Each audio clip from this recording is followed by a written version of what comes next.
हरियाणा में साल 1967 में एक दौर ऐसा भी आया जब विधानसभा के स्पीकर ने ही सरकार गिरा दी और खुद मुख्यमंत्री बन गए। महज 8 दिन के भीतर ही दलबदल का ऐसा खेल चला कि सरकार गिर गई और इसी दौर में आया राम गया राम की कहावत भी चलन में आई। वो स्पीकर थे राव बीरेंद्र अंक्षसा, जो हरियाणा के तीसरे मुख्यमंत्री बने। उन्होंने भगवत दयाल शर्मा की कुर्सी गिरा दी। शर्मा महज 7 दिन तक सीएम की कुर्सी पर टिक सके। उस समय वे हरियाणा विधानसभा के अध्यक्ष थे। सियासी किस्सों की सीरीज में आज आपको बताते हैं कि आखिर कैसे एक स्पीकर ही अपनी सरकार को गिराया और फिर कैसे वे मुख्यमंत्री बन बैठे। 1 नवंबर 1966 को हरियाणा का गठन हुआ। उस समय चूंकि हरियाणा के हिस्सों में 1962 के चुनावों में कांग्रेस ने अधिक सीटों पर जीत हासिल की थी। ऐसे में हरियाणा में पहली सरकार कांग्रेस की बनी। भगवत दयाल शर्मा को हरियाणा का मुख्यमंत्री बनाया गया। 21 फरवरी 1967 को हरियाणा में पहले विधानसभा चुनाव हुए। उस समय 81 सीटें थी। कांग्रेस को 48 जबकि भारतीय जनसंघ को 12 सीटों पर जीत मिली।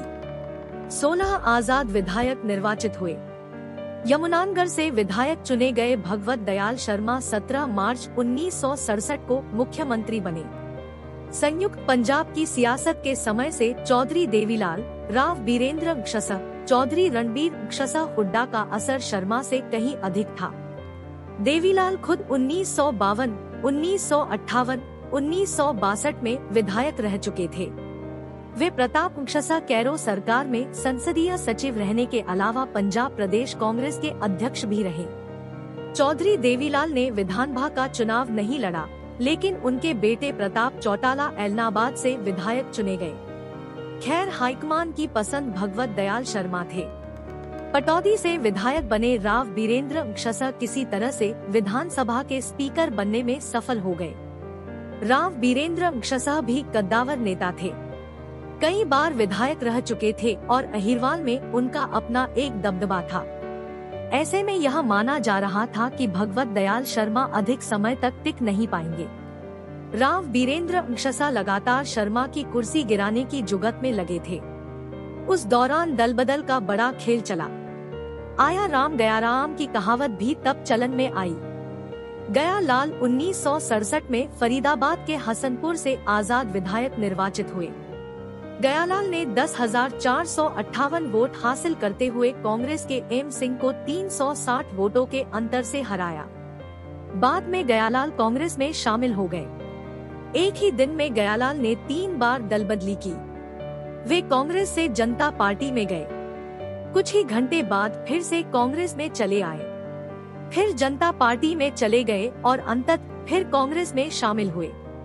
इसके बाद चंडीगढ़ में पत्रकारों के समक्ष तत्कालीन मुख्यमंत्री राव बीरेंद्र अंक्षसा ने कहा कि गया लाल अब आया राम हो गए। तभी से हरियाणा में आया राम गया राम की कहावत ने केवल चलन में आई, बल्कि इसके बाद तो 5.5 दशक में इस राज्य ने अनेक बार दलबदल के ऐसे दृश्य देखे जिससे लोकतांत्रिक व्यवस्था पर चोट पहुंची। उसी दौर में विधायकों के 20 से 20,000 रुपए लेकर दल बदलने के किस्से सामने आए। इसी सुगबुगाहट के बीच बीरेंद्र अंक्षसा ने कई विधायकों को अपने पाले में कर लिया। 2 दर्जन से अधिक नेताओं ने दलबदल किया। भगवत दयाल शर्मा के खिलाफ संयुक्त मोर्चा बनाया गया। राव बीरेंद्र अंक्षसा को मोर्चे का नेता चुन लिया गया। राव बीरेंद्र अंक्षसा ने काफी विधायक अपने पाले में कर लिए। 23 मार्च को भगवत दयाल शर्मा की कुर्सी गिर गई और राव बीरेंद्र अंक्षसा हरियाणा के मुख्यमंत्री बन गए। बीरेंद्र अंक्षसा को मुख्यमंत्री बनाने में चौधरी देवीलाल का भी योगदान रहा।